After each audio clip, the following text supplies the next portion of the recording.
Captain Maya Reeves sat in the back corner of the briefing room at Forward Operating Base Sentinel, her flight jacket zipped up against the morning chill that seeped through the concrete walls.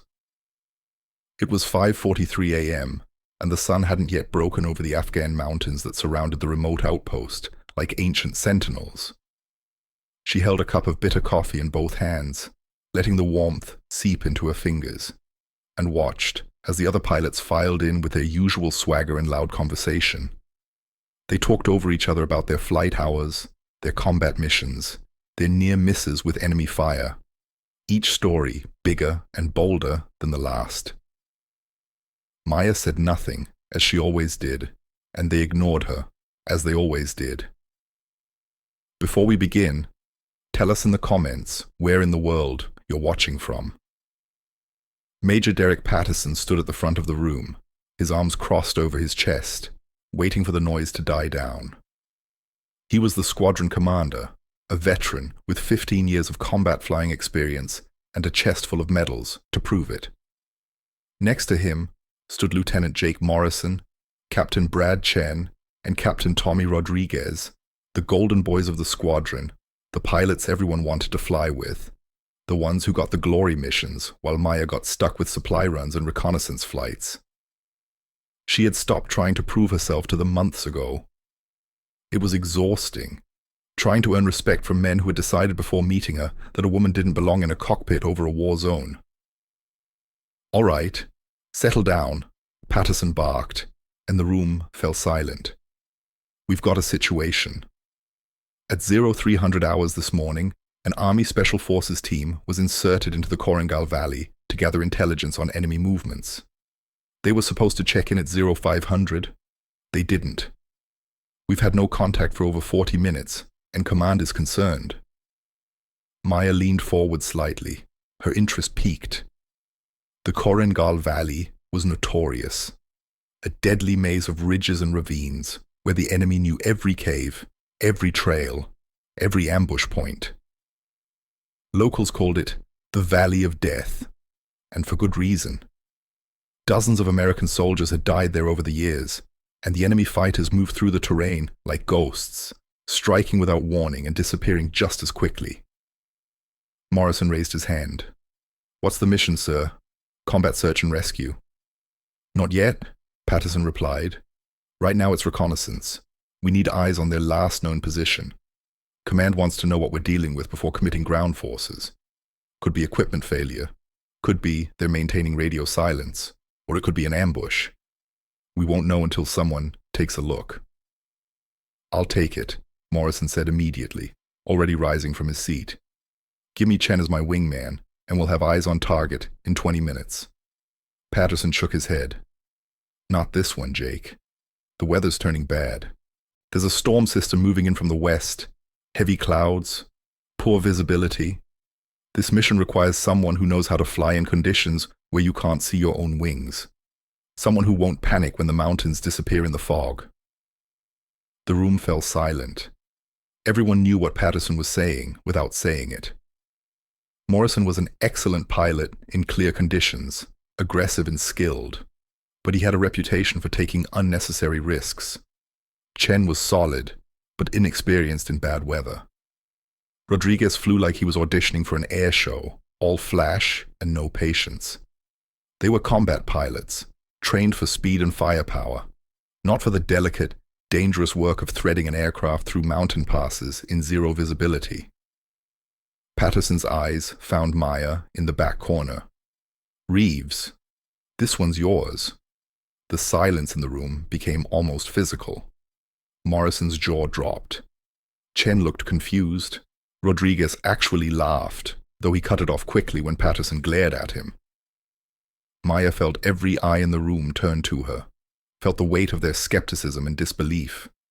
She stood slowly, deliberately, and walked to the front of the room with her coffee cup still in hand. "Yes, sir," she said simply, her voice calm and even. "What's my bird?" "The Kiowa," Patterson said, referring to the small reconnaissance helicopter that was known for its agility and stealth. "You'll be flying solo. Get up there, locate the team, assess the situation, and report back. Do not engage unless absolutely necessary. This is observation only. Understood? Understood, sir. Morrison couldn't contain himself any longer. Sir, with all due respect, this is a high-risk mission in terrible conditions. Maybe someone with more combat experience should. Reeves has more mountain flying hours than anyone in this squadron. Patterson cut him off sharply. She's logged over 200 hours in weather conditions that would have you turning back to base. She's the best pilot for this job, and that's final. Any other questions? No one spoke, but Maya could feel the resentment radiating from Morrison and the others. She didn't blame them, really. In their world, quiet competence was less impressive than loud confidence. She had never been good at selling herself, at telling war stories in the mess hall or bragging about her skills. She just did her job, day after day, while they got the recognition and she got the supply runs. 20 minutes later, Maya was strapped into the cockpit of the OH-58 Kiowa, running through her pre-flight checks with methodical precision. The sun was finally breaking over the mountains, painting the sky in shades of orange and pink, but dark clouds loomed to the west like a bruised promise of violence. She pulled on her helmet, adjusted her flight gloves, and felt the familiar calm settle over her. This was where she belonged. Not in a briefing room full of egos, but here, in the air, where skill mattered more than personality. The rotors began to spin, slowly at first, then faster, until they became a blur overhead. Maya felt the aircraft lift off the ground, that moment of transition from earth to sky that never got old, no matter how many times she experienced it. She gained altitude steadily, banking northeast toward the Korengol Valley, and watched as the base grew smaller behind her. The radio crackled in her helmet. Shadow 2-3, this is Sentinel Tower, the air traffic controller's voice said. You're cleared for your flight path. Be advised, weather conditions are deteriorating rapidly. Storm system is moving faster than predicted. You'll have maybe 90 minutes before visibility drops to 0. Copy that, Sentinel, Maya replied. Shadow 2-3 is en route. She flew low and fast, following the contours of the terrain, keeping the helicopter tucked into the valleys where enemy radar would have a harder time tracking her. The mountains rose on either side like walls, their peaks still capped with snow despite the summer heat. It was beautiful and deadly, this landscape, and Maya respected it the way a sailor respects the ocean, with caution and humility. The coordinates of the Special Forces team's last known position were programmed into her navigation system. She was still 15 minutes out when she saw the first sign of trouble. Black smoke rising from a ridge, thin and dark against the morning sky. Her stomach tightened. Smoke meant fire. Fire meant combat. She keyed her radio. Sentinel, Shadow 2-3. I have visual on smoke at grid reference 739-428. Moving to investigate. Copy that, Shadow 2-3. Proceed with caution. Maya approached the smoke carefully, scanning the terrain with her binoculars and the helicopter's optical systems. As she crested the ridge, she saw it. A crashed helicopter, one of the Army's Black Hawks, its tail boom broken and its fuselage scorched. It was lying on its side in a narrow ravine, partially hidden by rocks and scrub brush. Her heart began to pound. The Special Forces team must have been extracted by helicopter, and something had gone catastrophically wrong. She circled the crash site once, then twice, looking for any sign of survivors. Movement caught her eye. 3 figures in American uniforms, crouched behind rocks about 200 meters from the crashed helicopter. They were pinned down, taking cover, and even from the air, Maya could see the muzzle flashes from enemy positions in the rocks above them. An ambush. The team had survived the crash only to be trapped by enemy fighters who controlled the high ground. Sentinel, Shadow 2-3, Maya said, her voice steady despite the adrenaline surging through her system. I have eyes on survivors from the downed Black Hawk. 3 personnel, American uniforms, taking heavy fire from enemy positions. They need immediate extraction, but the LZ is hot. Request backup and medical evacuation. There was a pause, longer than it should have been. Then Patterson's voice came through. Shadow 2-3. Nearest QRF is 30 minutes out. Medical evacuation helicopters won't go in until the area is secure. Can you maintain observation until support arrives? Maya looked down at the three soldiers. They were outnumbered and outgunned, trapped in a kill zone with no way out. 30 minutes might as well be 30 hours. They didn't have that kind of time. She could see one of them was injured, being supported by the other two. They were moving slowly, trying to reach better cover, but the enemy fire was intensifying. Negative Sentinel, Maya said. They won't last 30 minutes. I'm going in. Shadow 2-3, you're not authorized for combat engagement. Patterson's voice was sharp. Your aircraft is not equipped for close air support. You have no gunner, minimal armament. This is a reconnaissance bird, not an attack helicopter. Copy that, sir, Maya said. But those soldiers are dying. I didn't swear an oath to observe. I swore an oath to protect. I'm going in. Shadow 2-3 out. She switched off the radio before Patterson could order her to stand down. She knew she was ending her career with this decision. Knew that disobeying a direct order would probably result in court-martial. But she also knew that she could live with being kicked out of the military. What she couldn't live with was watching 3 Americans die because she followed orders instead of her conscience. The Kiowa was small and agile, built for reconnaissance, equipped with only a single machine gun and a handful of rockets meant for self-defense. It was no match for a coordinated enemy ambush. But Maya had one advantage that the enemy didn't expect. She was willing to do something completely insane. She dove the helicopter down into the ravine, dropping altitude so fast that her stomach lurched. The enemy fighters saw her coming and shifted their fire, tracer rounds lighting up the air around her like deadly fireflies. She ignored them, focused entirely on the task at hand. She flew directly over the pinned-down soldiers, low enough that the rotor wash kicked up dust and debris, and she could see their faces looking up at her in shock and hope.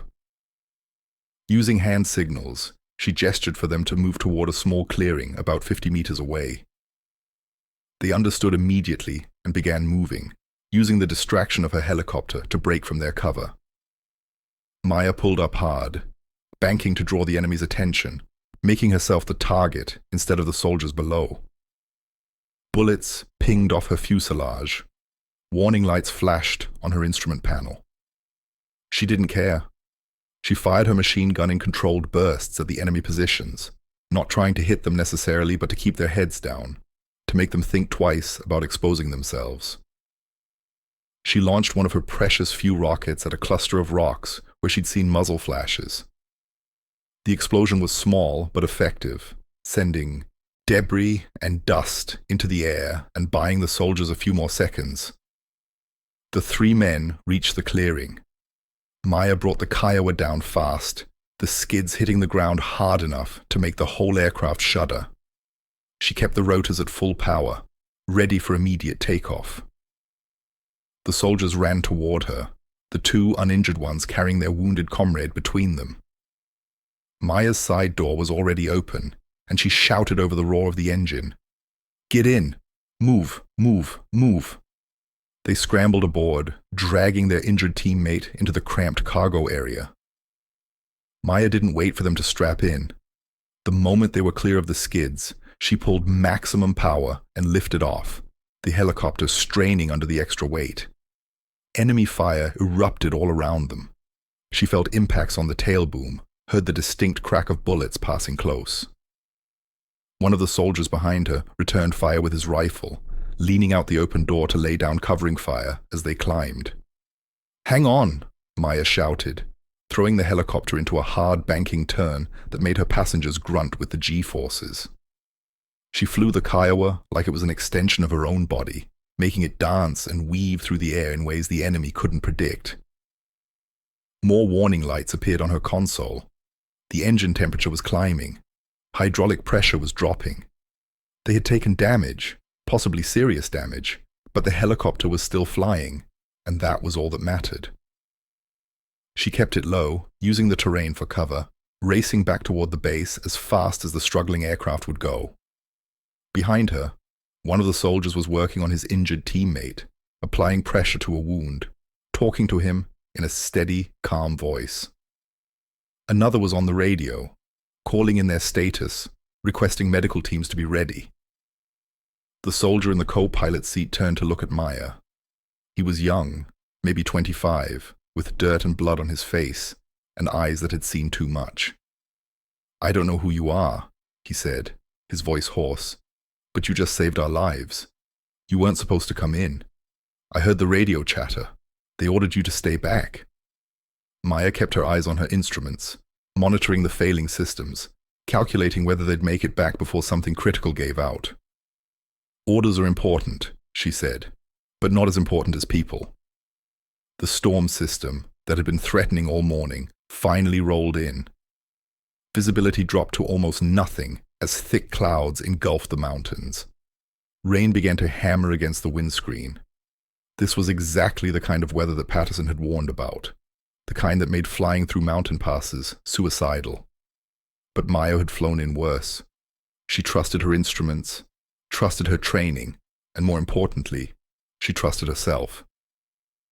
The soldier watched her fly, watched how she made minute adjustments to the controls, how she seemed to sense where the mountains were, even when she couldn't see them.